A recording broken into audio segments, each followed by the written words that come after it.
திருவள்ளூர் மாவட்டம் பொன்னேரி அருகே கால்நடைகளுக்கான 9வது கட்ட கோமாரி நோய் தடுப்பூசி முகாமை மாவட்ட ஆட்சியர் கவிதா தொடங்கி வைத்தார். பின்னர் செய்தியாளர்களிடம் பேசிய அவர், திருவள்ளூர் மாவட்டத்தில் 2.78 லட்சம் கால்நடைகளுக்கு தடுப்பூசி செலுத்தப்பட உள்ளதாகவும், காற்றின் மூலம் பரவும் கோமாரி நோயை தடுக்க அனைத்து கால்நடைகளுக்கும் கட்டாயம் தடுப்பூசி போட வேண்டும் என்றும் வலியுறுத்தினார்.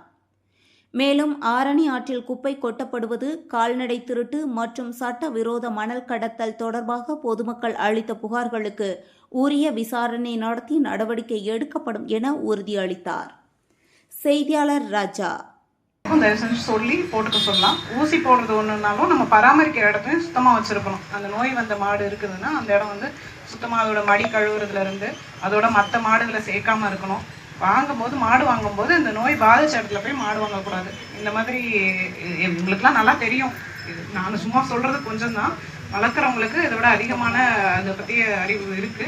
அதனால இதை ஊசி போடாதவங்களுக்கு கொஞ்சம் சொல்லிடுங்க. சொல்லிட்டு இன்னைக்கு இன்னும் ஒரு 10 நாள்ல கேம்ப் எல்லா இடத்துலையும் போடுவாங்கன்னு. அது தடுப்பூசியை பொறுத்து. அது இல்லாமல் தீவனமும் நம்ம சிறப்பு கவனம் செலுத்தணும். மாடு வாங்கிட்டு மட்டும் அது தானே மேய்ஞ்சிட்டு வந்துடும் அப்படின்னு இருக்கக்கூடாது. நம்ம கொடுக்க வேண்டிய தீவனங்களை கரெக்டாக கொடுக்கணும். டாக்டருடைய பரிசோதனைகள் சினை பிடிக்கலை அப்படிங்கும்போது அந்த ஸ்கேனிங் மிஷின்லாம் வச்சுருக்காங்க. ஒரு சில மாடுகளுக்கு ரொம்ப வியாதிகள் இருந்ததுன்னா அது ப்ரெக்னென்ட் கருவுறாது. அந்த மாடு நம்ம செக் பண்ணிவிட்டு தேவையில்லைன்னா அதை இது பண்ணிடலாம். வளர்த்துட்டே இருந்துட்டு மாடு செனை பிடிக்கலைங்கிறது உங்களுக்கும் ஒரு சிரமமாக இருக்கும். அந்த செக்கப்பும் நீங்கள் பார்த்துக்கலாம்.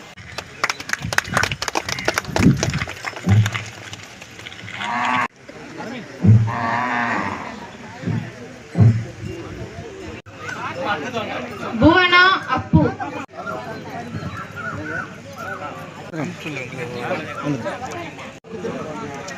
எப்படி திரும்புங்க. சாந்தி வேலாயுதம்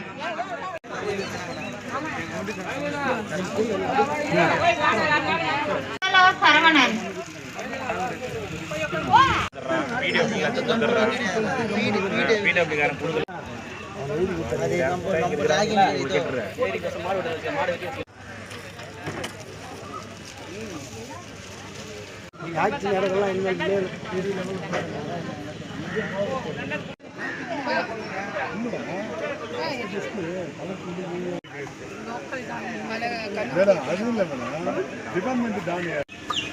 அந்த பக்கம் வருவாங்க. நீங்க இந்த பக்கம் வந்துருங்கப்பா. Okay okay okay.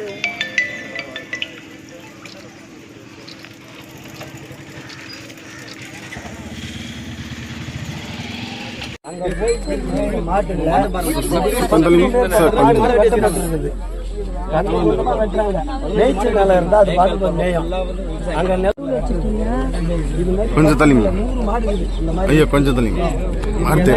அதே சொல்லு.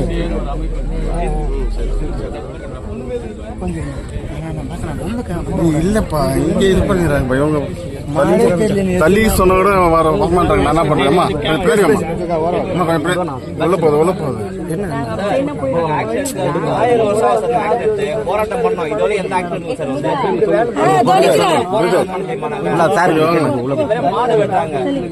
அதே மாதிரி நம்ம ஏரியில ஒரு ஆதார் கார்டுக்கு 10 லோடு மண் என்ற பேர்ல 150 லோடு மண் எடுக்கிறானுங்க. தனிநபர் ஒரு ஆள் இந்த மண் எடுக்கிறத இங்க இந்த வளங்களை சுரண்டப்படுறத தடுக்கணும். கண்டிப்பா இதுக்கு ஒரு முடிவை நடவடிக்கை கொஞ்சம் எடுங்க ஐயா. 10 லோடு கணக்கு, ஆனா 150 200 லோடு எடுக்கிறானுங்க. சரி, 15 மாடு வைக்க முடிவு. ஏர்ல அதிகமான மாடு ஏர்ல மேடம்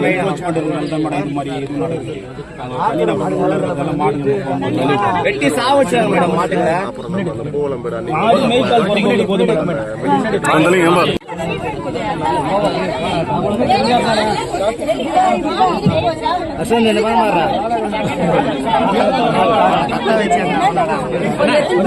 முன்னாடி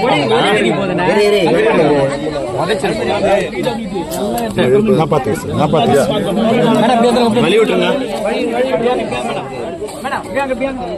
வெட்டுகிறாங்கப்பா.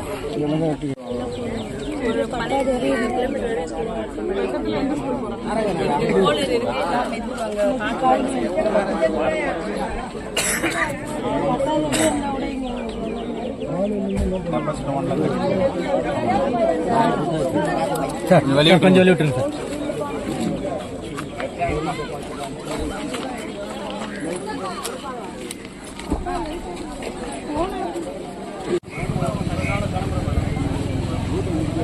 இப்போ புடி புடி புடி பிடிச்சி வரேன்.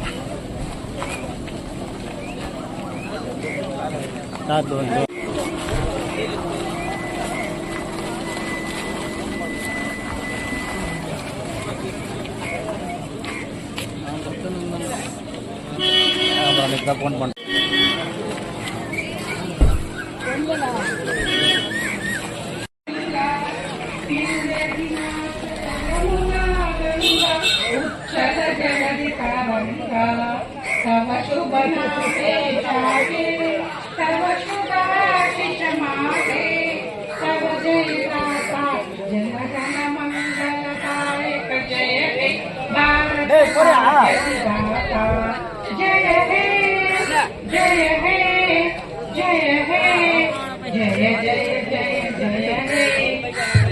மேம்பாட்டு திட்டம், அந்த திட்டத்தின் கீழே 9வது சுற்றா நம்ம இங்க வந்து மாநில அரசு மத்திய அரசு இணைந்து இந்த கோமாரி நோய் தடுப்பூசி திட்டத்தை இன்னைக்கு செயல்படுத்திருக்காங்க. இன்னைக்கு ஸ்டார்ட் பண்ணியிருக்கு. அது 1/7 இருந்து 10/8 வரைக்கும் போகுது.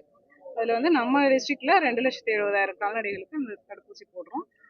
பெரிய மாடுன்னா ஒரு ஊசி போட்டு 6 மாசத்துல 2வது டோஸு, சின்ன கண்ணுக்குட்டின்னா ஒரு 45 நாள்லயே பூஸ்டர் கொடுக்கணும்.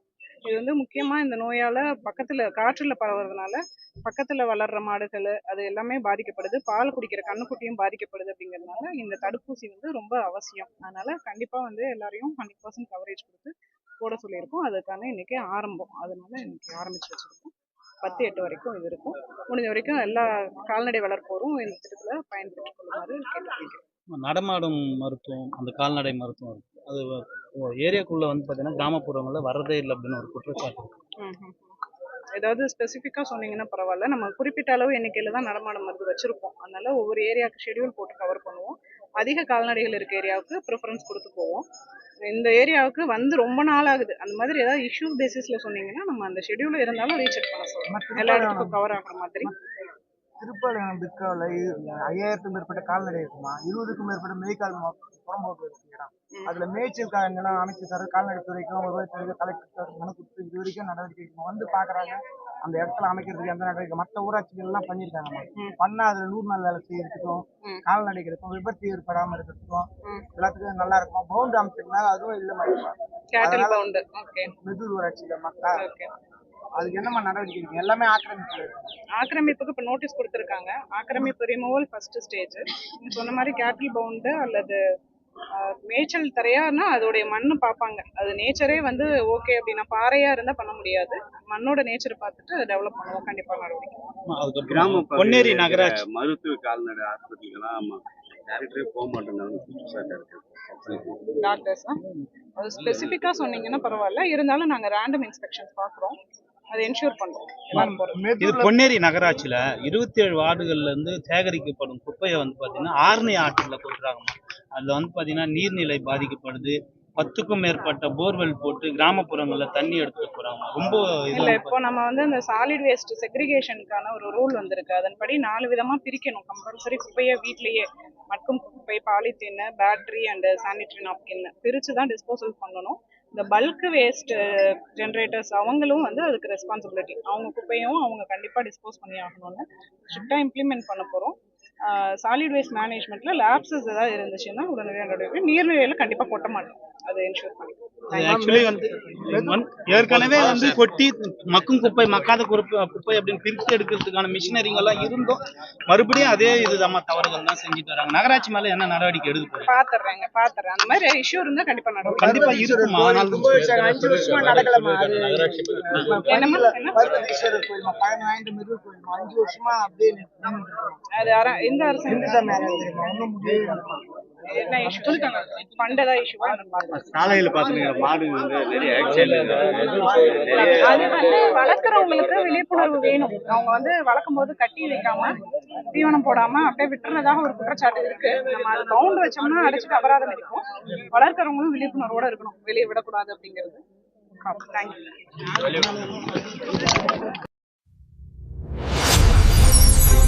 தெரிவித்தார்.